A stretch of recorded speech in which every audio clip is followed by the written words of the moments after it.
great. I've always been a huge fan of Gareth ever since Monsters, because I think with that he did an incredible job with very little, and the film has the impact of a major scale, but without him having done very much. He's very clever, and then all the way up to Rogue One and Godzilla, he has a way of creating like an incredible world, but also a visual style that is really attractive. And so as soon as I knew it was one of his films, I was very excited from the audition process. He is this strange character, and he comes at a part in the film where you don't really understand where your loyalties lie as an audience. You're not sure if Joshua is a hero or not.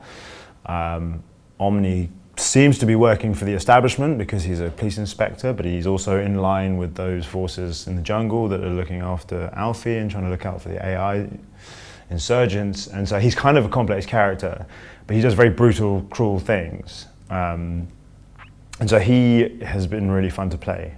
I think he's my favorite. Satra is probably the one I find slightly difficult, because he's a very present character. He's the one you'll see throughout most of the film, but he doesn't speak a huge amount.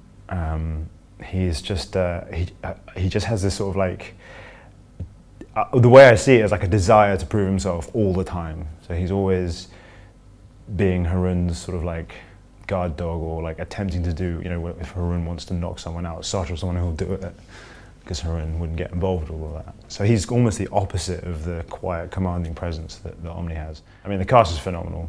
John David is, you know, he's a remarkable lead. Gemma is incredible on camera. Ken Watanabe is a legend.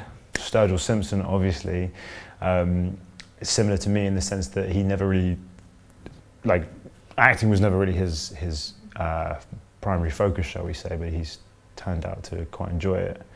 So we get on quite well. I think what Gareth likes as well is I like to try as many different things as I can within a scene. Sometimes you'll land on something when you block it out and enjoy it, and you'll just continue doing that and refine it and wait for your coverage, and then you'll nail it by the time the camera's on you. But often, if I think I've done something really well and I know that I might feel that it might have been covered, then I will try and do something else, so there's an interesting edit point. And so Gareth just rolling and rolling, I think he embraces that as well, and he likes different things to happen.